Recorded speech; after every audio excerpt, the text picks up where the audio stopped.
Gracias, señor presidente en funciones. Saludo a las y los colegas diputados y diputadas. Particularmente nuestro saludo al pueblo salvadoreño, que es el que está interesado en la conducta que cada órgano de Estado tiene frente a los acontecimientos y particularmente frente a la pandemia. Pero aquí hemos estado escuchando una serie de reflexiones y por supuesto que todas son respetables, pero no necesariamente compartibles. Porque uno debe revisar lo que ha venido ocurriendo durante el periodo de la pandemia. ¿Cuál ha sido la presentación del hecho? En primer lugar, si uno observa, el señor presidente de la República ha jugado a meterle miedo a la gente y no a meterle reflexión para enfrentar la pandemia. Es miedo el que ha promovido. ¿Y por qué el miedo? Porque eso es un aditamento necesario para hacerse temer. Para hacerse temer.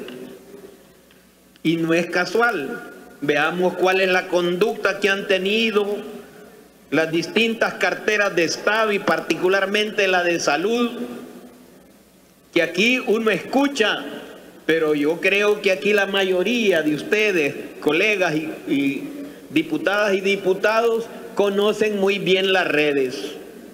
Algunos de nosotros no. Pero les quiero decir, no sale solo lo que el señor presidente y sus órganos de Estado son lo que dicen que es lo que está ocurriendo.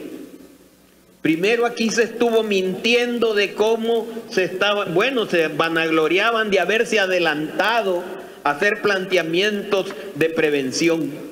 Y uno dice que bueno, y por eso es que este órgano de Estado le ha dado todo el apoyo y le debe seguir dando el apoyo a aquellas medidas que protejan al país, que protejan a la población, particularmente a las y los trabajadores, que son la gente más vulnerable, y los sin trabajo aún lo son más. Pero ¿qué ha ocurrido? Veamos si es cierto que se ha sido preventivo. Se dijo que se estaba listo, se estaba diciendo tenemos 8.6 millones de dólares para enfrentar esto. Y se vanagloriaban de eso. Pero ¿qué ocurrió cuando realmente debió de iniciarse el enfrentamiento a la pandemia? No se estaba listo, era una farsa. En los hospitales no tenía, ni siquiera el personal médico tenía los implementos básicos, incluso el procedimiento concreto para abordar la pandemia. Y lejos de resultar que se protegía a la gente, lo que se hacía era hacinar contaminados con no contaminados. Y eso no es cosa que uno aquí se lo inventa. Vean ustedes sus propias redes. ¿Y cuáles han sido las quejas de la gente? Y pues, le han metido un bozal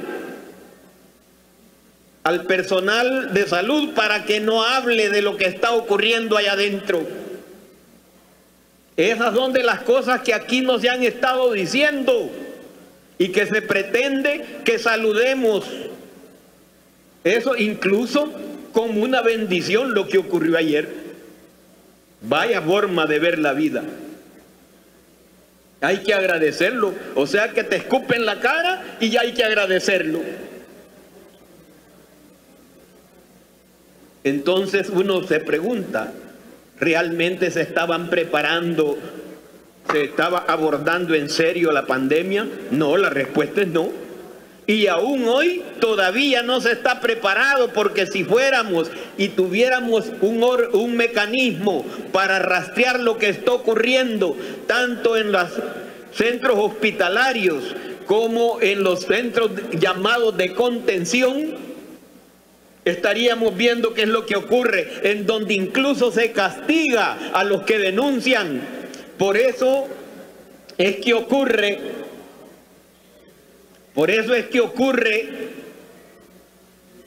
que mucha gente realizó ya su cuarentena, pero todavía siguen detenidos. ¿Y por qué? Se están vengando en contra del ciudadano o la ciudadana que demanda, que denuncia. Ustedes aquí lo han conocido y lo hemos conocido todos. Hay gente que ya tiene más de 40 días. Francamente, la cuarentena se decía que era de 30, pero ya pasa de 40. Sin exámenes, y a los que les hacen los exámenes no les quieren dar el resultado, porque cuando le dicen que es negativo están obligados por ley a dejarlos en libertad, por ley. Pero aquí eso no ocurre, y esas son las indicaciones del señor presidente de la República, porque así lo dicen en esos centros. Yo no le puedo informar. Es decisión de otros, pero no le dicen de quién. ¿Es de los directores de los centros hospitalarios? ¿Es de los directores de los centros de contención? ¿O de quién es? ¿De dónde le llegó la orden? Pero él se ha asumido y dice, bajo mi responsabilidad, entonces es directamente responsable. Pero cualquiera diría que estaba preocupado por las necesidades de la gente. Y yo creo que debemos ponerle atención. Miren, ¿a quién se le ocurrió ofrecerle $300 a la gente necesitada que, según se sabe, no ha sido distribuido como debe ocurrir, sino que ha sido distribuido con beneficios políticos, partidistas? Yo no voy a decir beneficios políticos en general, no, partidistas. En donde inclusive, si ustedes se recuerdan, hasta se estaban demostrando que le había sido entregado a un maestro jubilado, le había sido entregado el beneficio, y el profesor, en un afán de honradez, dice: no, lo agarro, pero se lo voy a entregar a otros. ¿Y eso qué significa? ¿Qué controles? Pero eso no es lo grave. ¿Quién llamó a los senades? ¿Acaso no fue el propio presidente? ¿Y qué significó eso? ¿No fueron grandes concentraciones, grandes puntos de reunión donde la gente se estaba contaminando? Y hoy están saliendo los resultados de esas conductas. Lo mismo que ha ocurrido allá en el Bajo Lempa. ¿Acaso no es responsabilidad del presidente de la República eso? Estas son las cosas que nosotros estamos permitiendo y dejando pasar. Y por eso es que cada vez Él se viene sobre nosotros. Y lo hace cuando le da la gana. Cuando a Él le ronca su santa gana, hasta viene y se sienta ahí en la silla del presidente y viene a decir: aquí queda claro quién es el que tiene el control. Ya se nos olvidó eso. Es decir, esa es la conducta de una persona arrogante que no quiere aceptar que en este país no hay un solo órgano de Estado, sino que son 3. Y cualquiera puede decir: es que está peleado con la Asamblea. Yo les diría: nos equivocamos, no es solo con la Asamblea, ya voy a demostrarlo. Pero todo mundo diría: mire, sí, pero es que esos son los problemas que tenemos, y por eso es que no estamos atendiendo bien a la gente en los centros de salud, sea llamen estos centros hospitalarios o centros de contención. Como aquí es hábito que a los de abajo cualquiera los puede pisotear, entonces ocurre que encierran a la gente, no le dan explicaciones, no le atienden como la ley manda, sino que lo hacen como ellos lo entienden y les gusta. Pero si se tratara solo de los pacientes, uno diría: es que aquí es un hábito, en este país es un hábito que las cosas sean así. Pero no es así. ¿Y acaso ¿Qué es lo que estábamos discutiendo el día de ayer? Cuando el señor presidente de la República, aquí yo me alegro que salga este comunicado donde se dice ante la conducta irresponsable. Yo no diría irresponsable, es una conducta criminal. Hay que llamarlo por su nombre.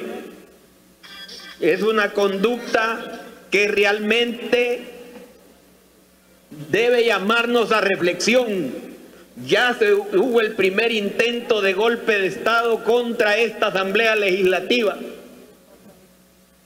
Contra esta Asamblea Legislativa hubo uso y abuso de poder con desplantes de toda publicidad y medios de prensa que lo hicieron público.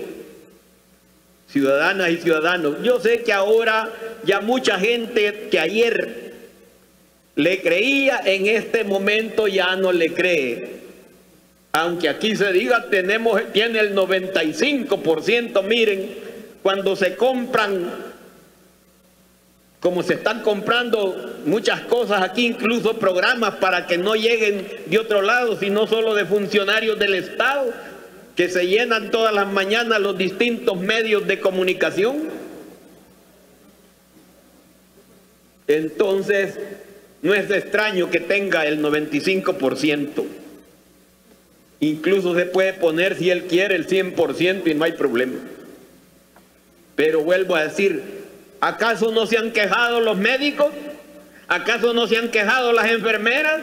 ¿Acaso no se han quejado los trabajadores, que son los que se están contaminando? Ya hay más de 30 contaminados del personal de salud. ¿Y por qué? No puede decir que no tenía recursos. Eso es falso.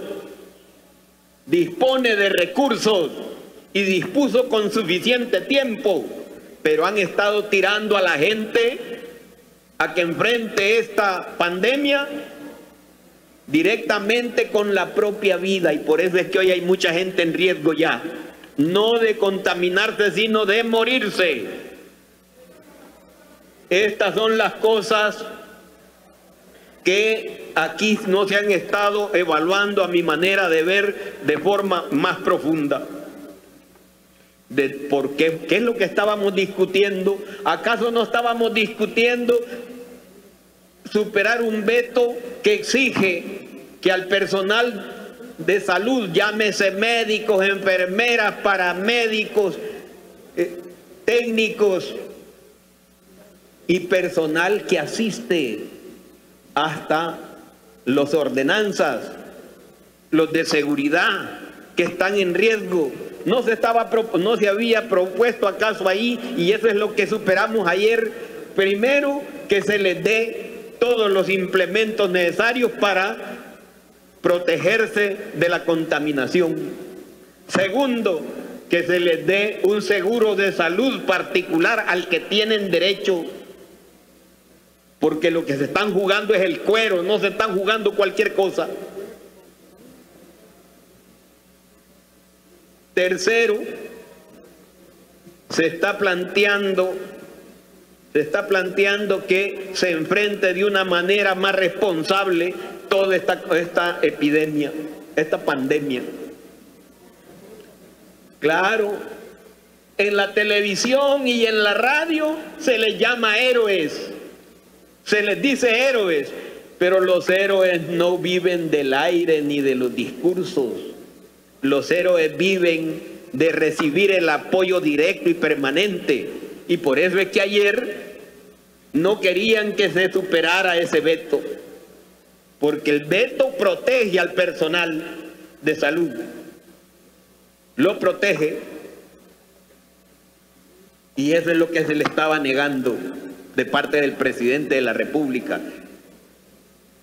Médicos y enfermeras, sepan que este órgano de Estado discutió con seriedad sus propias preocupaciones, en donde incluso el Colegio Médico se pronunció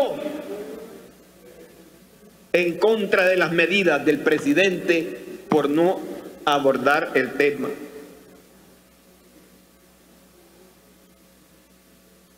Si se tratara solo de eso, si solo de los que vivimos en este en este país.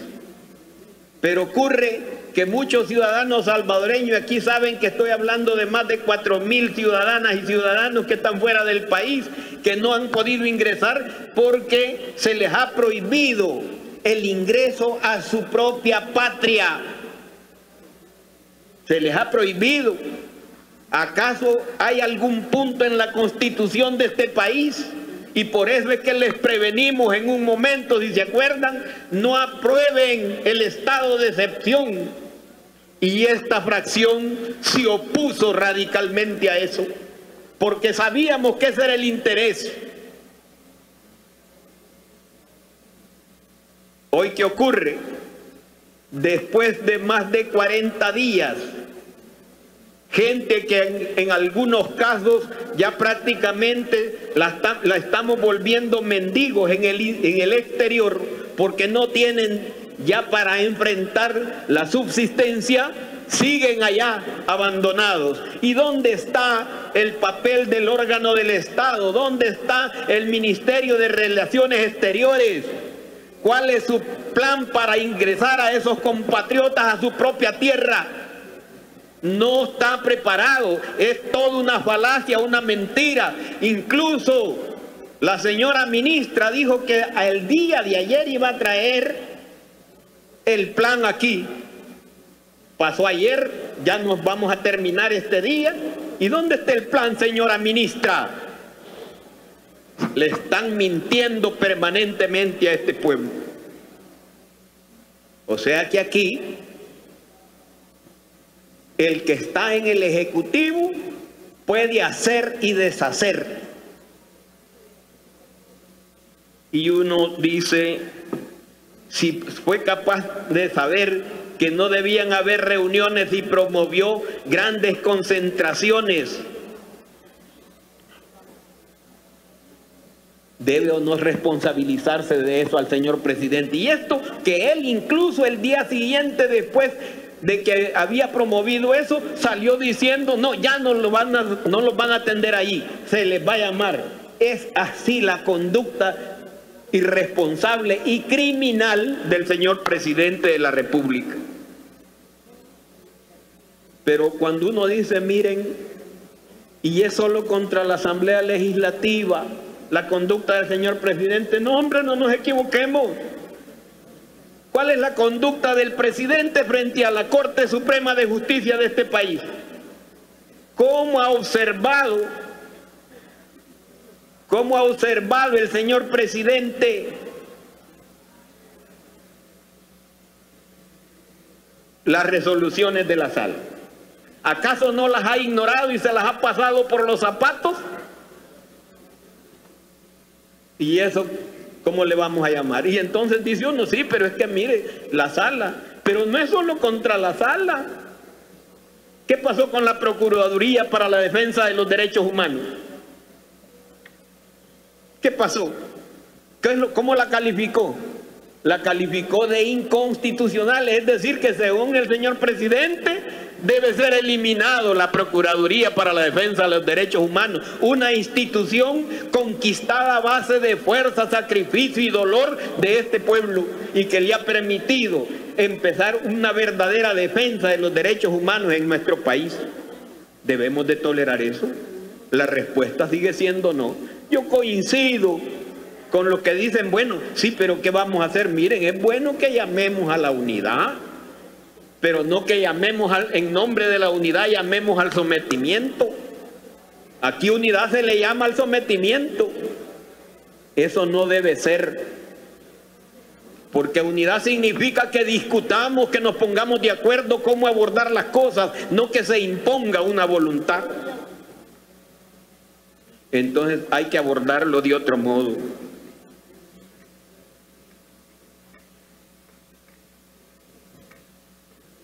Pero el día de ayer, él partió, dicen, aquí se ha dicho, que partió de un rumor, incluso de unos memes, imagínense, de unos memes parte para hacer lo que dijo.